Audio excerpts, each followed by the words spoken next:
It's my birthday eve. My friends have planned a surprise thing for me. It's no longer a surprise because somebody ruined it. Now that I know where we're going, I'm done crying from the day, and now I'm about to beat my face, put on my cute dress, and go meet my friends. I don't really know everyone that's coming, so that's still kind of a surprise, but get ready with me. I guess in typical get ready with me form, people kind of like talk about stuff. So let's talk about 35, because I'll be 36 tomorrow. March 24th is my birthday. It's a national holiday in my eyes. My friends also know that I think it's a national holiday. March is me season, and the week of my birthday is straight chaos because I act like the world is going to end if I do not celebrate every single day with something. And this week I did just that. Things that I learned in 35, or the first half of my 30s, we'll say. Pretty interesting life lessons, I think you should say. Nothing too crazy because I think there's so much more, but where do I even start? I feel like I've learned so much. I actually just put on this e.l.f. power grip on my face. First and foremost, I would probably say that I've learned that not everybody that says they're your friend is your friend, and that's okay. For a long time, I cried for friendships. And I feel like in my 30s, I realized who really my friends were and who were my acquaintances. People that want to see me do well or always in my corner, hold me accountable. Those are my real friends. And then your acquaintances are people that they just kind of want to see what's happening. So they always have something to say. And I learned that those people, you can keep them around, but you got to play them real close because you never know how they're going to feel today and how they want to ruin your day because their life isn't going well, or how they're just not happy and they got to like make your day miserable too because they're not happy. So in the first half of my 30s, I think I've really learned who my friends were. People that hold me accountable, people that don't place the blame when really what they're fighting is something within themselves and trying to portray it on me. I'm not perfect by any means, but I'd like to say I'm a solid person and a solid friend to a lot of people. Sometimes by default. Like sometimes I feel like I go above and beyond for people that don't even deserve it. But that's just my nature to just do good by others. But that's that. Secondly, I would say take the chance on all the things that you want to do. Because you're not getting any younger. You're only getting older. So it's never too late to do the things that you want to do, the things that you have your heart set on. Life is too short to not do what you want to do, because who wants to live a life with regret?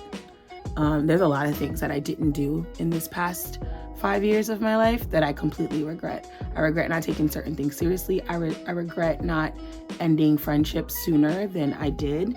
I regret not spending more time with certain people. I regret not taking chances on myself when I used to always bet on myself. Yeah, so take the chance. If you fail, so what? But take the chance because life is too short. The third thing I would say is book the flight. Last year, I wanted to take a trip so bad and I did not take it because I was like waiting on people, thinking that people would be like, oh, I want to go. And they ended up not like wanting to go or just couldn't go. And I didn't go. Mind you, I am a solo traveler because your girl is not afraid to go somewhere by herself, i.e., I'll be going to Mexico on Saturday by myself, and I'm completely okay with that. I definitely feel like there's a part of me that wishes that like in the past 2 to 3 years, even with the pandemic, I didn't wait for people to take the trips that I wanted to take. So I'm learning that. I wear, this is how you YouTubers, yep, I'm wearing this Fenty. It's the Pro Filter in color 430. This is supposedly my color. This is really my winter color. My summer color, I don't use Fenty. I actually use Estee Lauder. So those are the 3 things I'll talk about now. Take the trip, value your friends, and know who your friends are. Don't be afraid to cut them off. Oh, you know what? I'll say one more thing. Go to therapy. Spend the money. And if you can't spend the money, I would say find something on like an app, a friend, someone that is licensed professional to give you sound advice on things that you actually really need. I started therapy in December of 2021, and my life is forever changed because of therapy. Like literally a better person because of therapy. So go to therapy. I think it's never too late, but don't be afraid to start.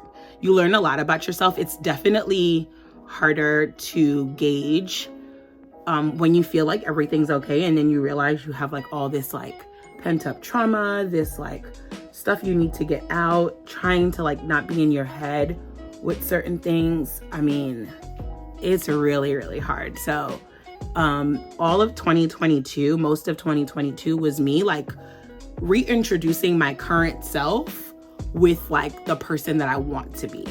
My therapist is awesome. She's not only a therapist by trade, but I mean, she's also a Christian, which is very important to me because my faith is super important. So I didn't want to flirt with the lines of like dealing with someone that wasn't a Christian-based therapist that understood like the values that I have and kind of truly understand like sometimes where my morals come into place with certain things.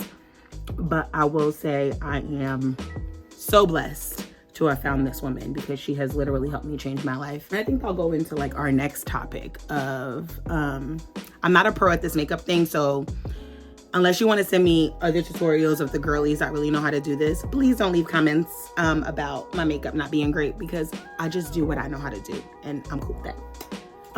Continue. The next thing I think I want to talk about is what did this last year look like for me? This last year was probably one of my hardest years. COVID wasn't even this bad for me. This year though was a complete, it was like a roller coaster. It was up and down, up and down.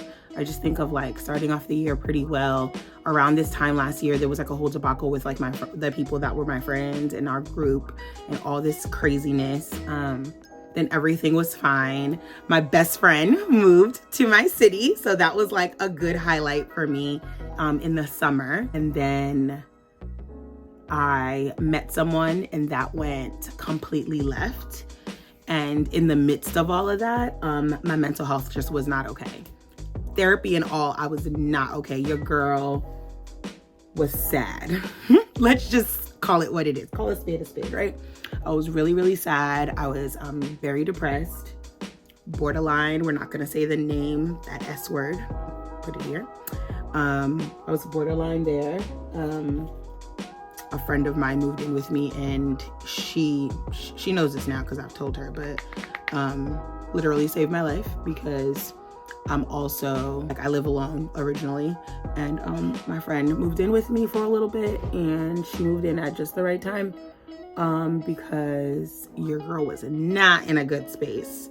There wasn't enough prayer, Jesus, medication, anything that could have gotten me better, because I was just bad. And yeah, so that was like saving grace. And I'm always deemed, I like pride myself on being, I don't know what I'm doing, but we're gonna get together. I pride myself on being the friend that's like always there for people. And I've learned that you can't expect people to be there for you when you don't tell them you need them, right? So I think this was like her moving, and it was like God's way of saying like, you actually cannot be by yourself right now. So I'm gonna send someone to like fix this situation for me, because not yet, my child. And then I will say in the midst of all that too, I did meet someone, and you can't knock certain things, right? You're just like, you got to be blessed with what you had. And in the moment, sorry, I do first, I said, in the moment, he was great. It looked really good on the outside, girls. It looked real good, okay?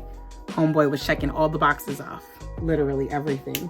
And everything was moving very quickly, which to me was not a thing. I was 35, I'm about to be 36. I want children, I want a husband, I want to get married.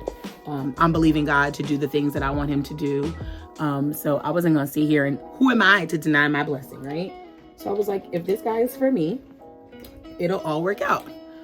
And you know, when you pray that one prayer, Lord, if this is not from you, remove it. My G did it in like 48 hours.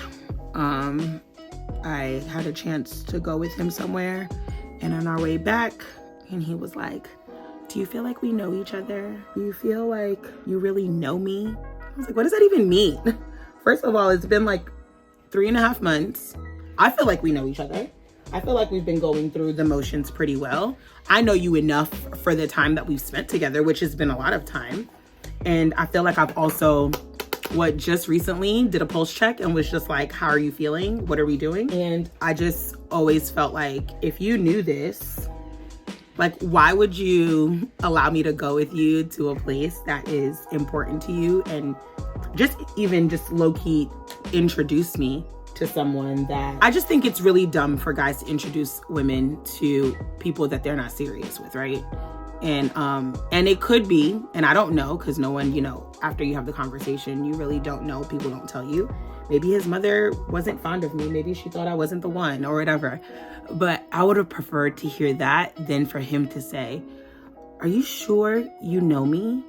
Are you sure? Like, you know what I mean? Making me almost question like myself when that's not the case, right? It took me 6 months to figure that out. 4 months. It took me 4 months to figure that out, that it wasn't my fault. A lot of therapy, a lot of sessions every week, because your girl was struggling real bad.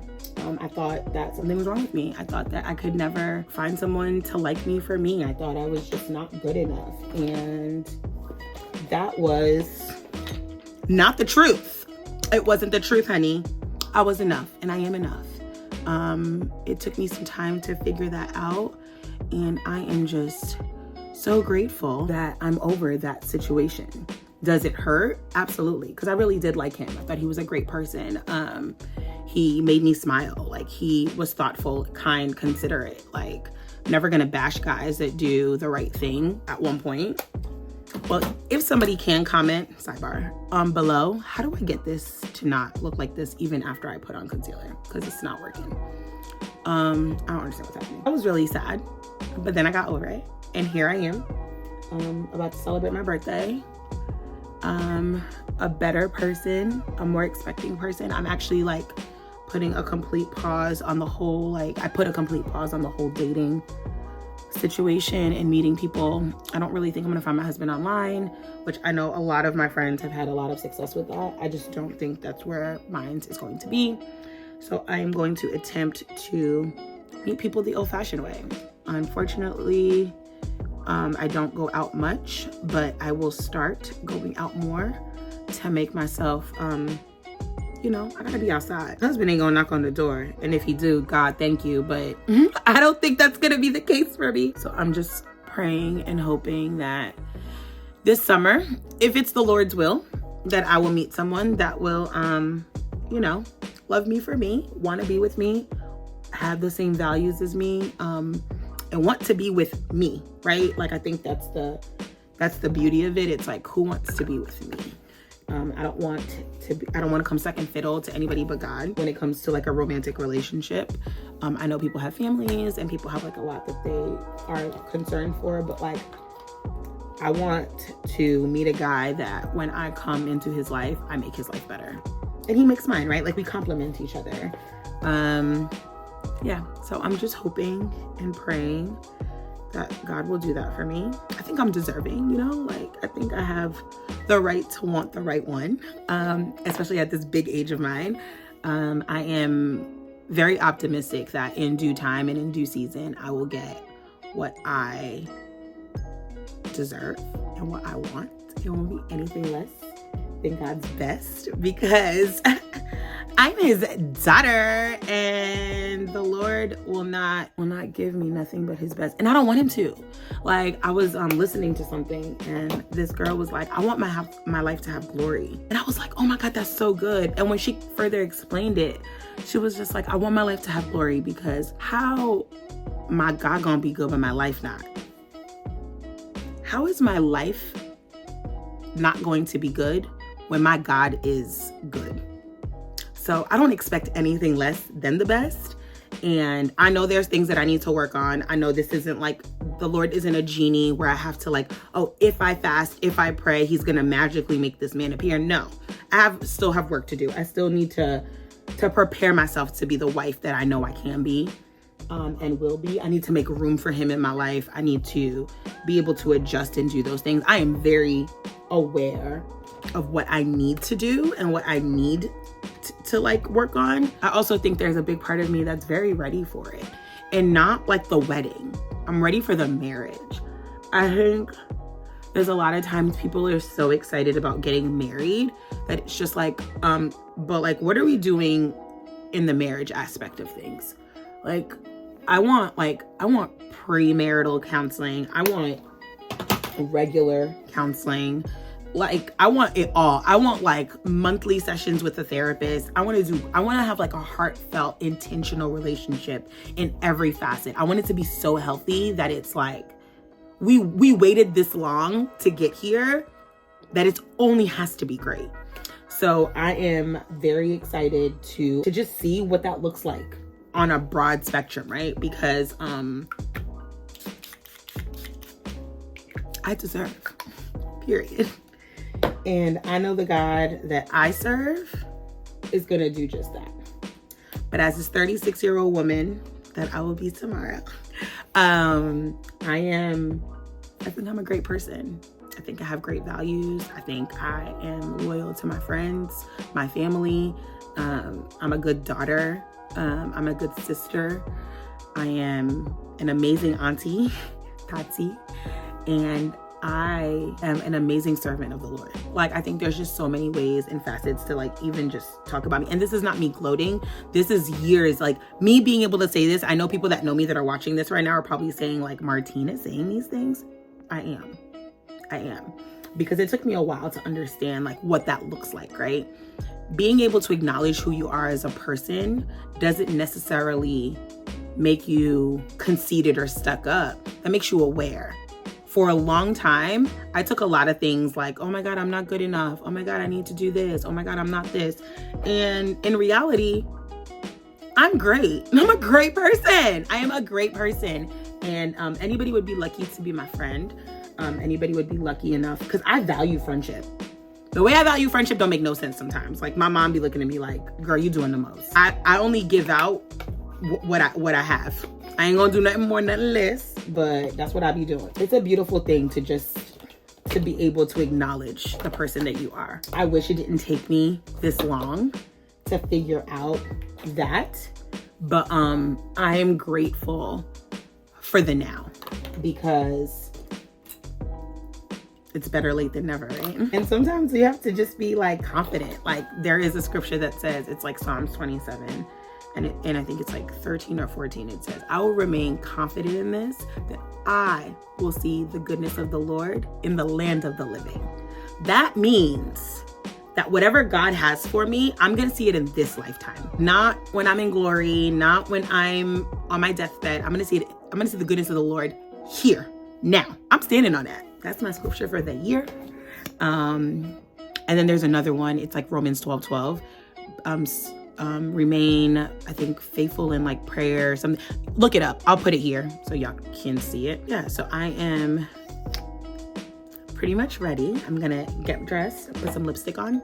So I'll be right back. Here's the finished look. I completely forgot to show you guys the end of this video, but I hope you enjoyed this Get Ready With Me, and make sure you subscribe, like, and leave a comment below. See you guys soon.